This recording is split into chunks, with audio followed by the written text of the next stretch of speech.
Disekolahin nggak sih kayak gitu USDT-nya? Kalau kita USDT kita nggak sekolahin. Udah biarin trauma aja gitu. USDT itu trauma sekolahin. Waktu itu kan gue pernah stakingnya zaman Luna itu USDT gue udah stop sekolah itu dari situ. Jadi yang gue sekolahin USD beneran. Jadi kalau USD beneran gue sekolahin di luar negeri sih, tapi sekolahinnya US Treasury gue belinya. Iya. Jadi US Treasury kan teman-teman bisa beli kalau ETF tuh pakai SGOF namanya, yang 0 sampai 3 bulan ya bisa pakai itu. Dia emang greedy gitu karena dibagi dividen kan biasanya. Atau bisa beli direct juga US Treasury. Kalau di Indonesia tuh alternatifnya mungkin kalau short term yang Indo-Indois ya, tapi yang short term ya. Terus kalau yang males mungkin bisa reksadana yang USD, tapi kayaknya EUM-nya masih kecil ya Indonesia ya. Gue jadi agak takut beli. Karena kemarin ada yang gue beli tuh dia agak goyang fund-nya. EUM-nya cuma 15 juta. Yang isinya apa? USD Indonesian Money Market Fund. Jadi isinya tuh Indo-Indois yang short term.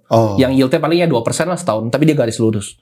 Itu EUM-nya kecil-kecil karena setahu gue produknya banyak yang baru di launching dan nggak banyak orang yang tahu. Iya, belum terlalu populer juga lah. Iya, gitu. dan gue juga bingung kenapa ada orang Indonesia yang taruh RDPU tuh IDR, itu menurut gue nggak masuk akal, kalau menurut gue. Iya, tapi bukan sama ya. Misalnya RDPU IDR 5% sama RDPU USD 2%. Nah, ini kan bukan sama. gue kan baru di podcast tuh yang kayak setahun lalu ya. Itu IDR tuh 15.800 kan waktu itu. Yang setahun lalu. Nah itu kayaknya nggak segitu tuh. Maksudnya 3%-nya kayaknya nggak segitu. Iya. Tapi kan kita harus ngomongin long term juga dong.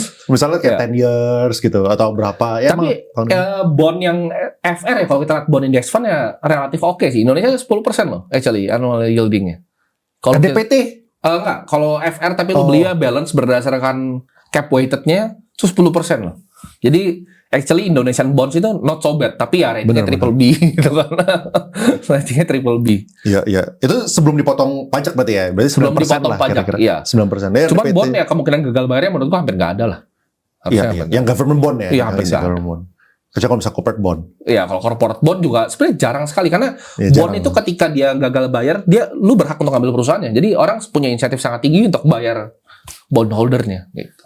RD terproteksi waskita bro. Ada yang podcast kemarin di sini dibayar berapa ya? Something in the, gue lupa namanya. Something in the order of like 0,15-nya gitu ya.